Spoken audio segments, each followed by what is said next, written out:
Sarah Gonzalez of the alt-right network The Blaze interviewed Chad Prather, who is running for governor of Texas, to talk about the protests that went on in D.C. and the subsequent riots that followed when Make America Great Again, MAGA, Donald Trump's fan club, broke into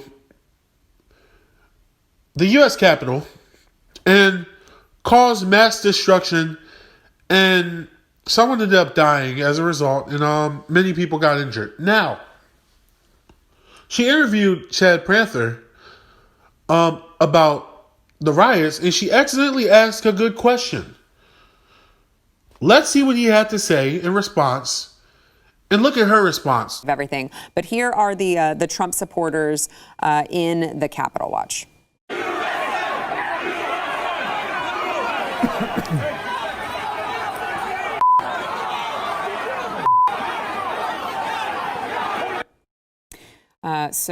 Just absolute, complete chaos. Chad, what makes these people so different from, say, Antifa, who I'm sure that we would all be quick to condemn for their actions, towards police, towards members of the community, the violence?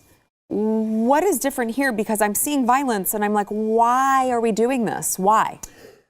I think it'll be interesting when we get to the bottom of it and we find out some things that are really going on there. Because right now we're shooting in the dark. Mm-hmm. This could be Antifa. And I have seen reports that there are reports, they have not been confirmed, but there are reports that Antifa was going undercover, that they were going to wear Trump-related, This is almost comical. When I first seen this, I laughed out loud because I joked to my mom, well, at least they can't blame this situation on Antifa. And then I go, I'm watching, The Blaze. I'm watching it because I'm, reporting on the network. And I was watching left-wing networks. I wanted to see how right-wing networks were covering it. And lo and behold, the first thing they do is blame Antifa. Because, of course, it couldn't be Make America Great Again. No, it couldn't be far-right fascists, which a lot of them are racist and fascist. Not everyone. It's not everyone, but a good amount. No, not the people with the nooses hanging up outside. Not the people with the Confederate flags. No, of course not. Not the anti-immigrants at all cost people. No. The people who don't like fascists. They're the ones responsible for this fascist behavior. Makes absolutely no sense. Now, what I want to watch is her facial response, her initial reaction to what was going on, and then her facial response and her change, once she got the answer. So she asked actually a really, really good media question, which I was surprised to see The Blaze, someone actually posing this question on this right-wing network. She said, when I'm looking at what they're doing, I'm like, why are they doing this? We'd be quick to condemn Antifa for doing this. What makes this any different? And she really looks perplexed. Like, she genuinely looks upset about what's going on. And then he says, well, this here may have all been perpetrated by Antifa. We don't know. And her face instantly changes and she's like, oh, yeah, totally. Yeah, it's possible. Yeah, there are rumors out there, but they haven't been confirmed, but maybe. And she just goes right back on script. This is incredibly funny to me, but also sad, because it just goes to show you, look, networks like CNN, and to a lesser extent, Fox News, or maybe MSNBC, their pundits usually genuinely believe, for the most part, that what they're saying is the right ideology. To some extent, at least. And they're willing to protect their ideology at all costs. Well, networks like The Blaze, they don't believe in anything. They're just lying to conjure up their base. And you can tell she breaks character when she's asking the question, and then once he gives the response, the right response, which is the wrong response, but the right response, as far as for the base of The Blaze, She goes right back on the script. It goes, right, yeah, totally. Antifa. Totally Antifa. No MAGA to see here. All Antifa. You know, and it just goes to show you these networks don't believe in anything. The same thing for Newsmax and One American News. They don't believe in anything. They're just really willing to lie to conjure up the base. Now, that's not to say everyone. I'm sure there's some crazy person like Glenn Beck has to believe what he says, because a lot of this stuff he says is so stupid. It's like you have to, like, he just has to believe it. There's no way he doesn't believe it, because that's how dumb it is. But a lot of these pundits, they're just filling a role. And, you know, you can really see how this right-wing media group operates when you look at Tomi Lahren as an example. Tomi Lahren was everything they wanted her to be. She was, you know, supporting the right wing. She was against Colin Kaepernick taking a knee, everything. She checked all the boxes, you know. Young, pretty, conservative, blonde hair, you know, super angry at liberals. Basically, checked every single box, right? That you would imagine. And then she comes out and says that she's for women's reproductive rights, and she gets fired immediately. So it just goes to show you, these networks, they don't care about people's opinions. They don't care about ideology. None of that. All they care about is that you say the right things so that their viewers and base go along with it. And if you have any type of dissenting view, you'll get fired, and you'll lose your opportunity. You'll be deplatformed just because you do not agree with it. See, that right there is right-wing authoritarianism. That's what that is. It's right-wing authoritarianism. And you might think it's harmless because it's only being acted out in the media. I guarantee you, most of the people who went down to the Capitol and stormed it were in some way, shape, form, or another affected by either this network or networks like it.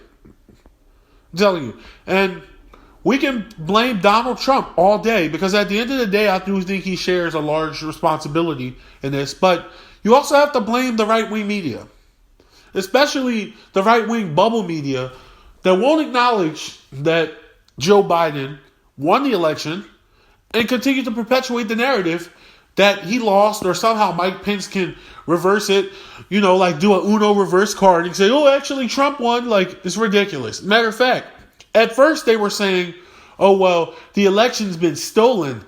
But then they were saying, oh, we want recounts. And then they did recounts, and then the results were the same, and Biden won by even more votes. And then they're like, oh, well, okay, well, the election's been stolen, but we're going to take it to court. And then they take it to court, so then they get shut down. Then they're like, Amy Coney Barrett's going to reverse the election. Then she doesn't. They don't even hear the case. The Electoral College certifies it's done. Right? It's over. And now they're like, oh, Mike Pence can pull out the Uno reverse card and switch it. No, he cannot. His role is ceremonial. That's it. All the people who are trying to go against the election, they can't win. It won't work. They're grandstanding. And at the end of the day, Joe Biden will be the president of the United States, right? But these networks refuse to acknowledge that. And it is that refusal to acknowledge that has led to our current situation and the current events that happen today, and will keep leading to more civil unrest if people don't act responsibly in the media. The reason why I started the citizen movement is because I got tired of people on both sides of the aisle perpetuating false information, whether it was voter fraud, whether it was Russiagate, or whether it was Obama wasn't actually an American citizen and was born somewhere else. All of these narratives, false narratives that were used for to create the partisan divide and to shore up their base so that they will continue to watch them, continue to get ratings, continue to make money. This is corruption. The media and the freedom of the press is what this country was founded on. This country was founded on freedom of the press, you know, to keep the powers that be in check. What the press does today is they empower the politicians. They're paid off by the politicians. And they say whatever they want them to say, whatever they need them to say to ensure that the base stays there. As a result, they make money off of ad revenues and things of that nature. And they just create these echo chambers that are not reality. And when you live in an echo chamber too long, this is the result. Whether it's an echo chamber that causes you to keep spreading Russiagate conspiracy theories that are not true. Whether it's Pizzagate, whether it's what's the other one? There's so many I can't even think about it. The conspiracy theory that Trump's a Mandarin candidate for Russia. Whatever it may be, the election was stolen. Anything. These networks push these things in order to control the masses and keep them watching, telling them what they want to hear so they can make money. That's all it is. It's all about money. And you can tell a lot of these people don't even believe the things that they're saying. And it's highly ridiculous. It's unfounded. It's uncalled for. And quite frankly, it needs to stop. And this guy, what's his name? Prather. He's not just some run-of-the-mill conservative guy with a cowboy hat. This guy is running to be the governor of Texas. Running to be the governor of Texas. A far-right fascist running to be governor of Texas. Let that sink in. We have far-right fascists in Congress. What started out in the little corners of the internet and little media networks has now become an entire ideology. And it's destroying the country. So, yes. Obviously, there was no integrity in Prather's response here. And whatever little bit of integrity that this woman had went right out the window as soon as Prather decided to say, well, it could be Antifa. She's like, oh, yeah, totally Antifa. Totally. Go along to get along, And, yeah. Also, too, I love how the right-wing networks are playing identity politics, too.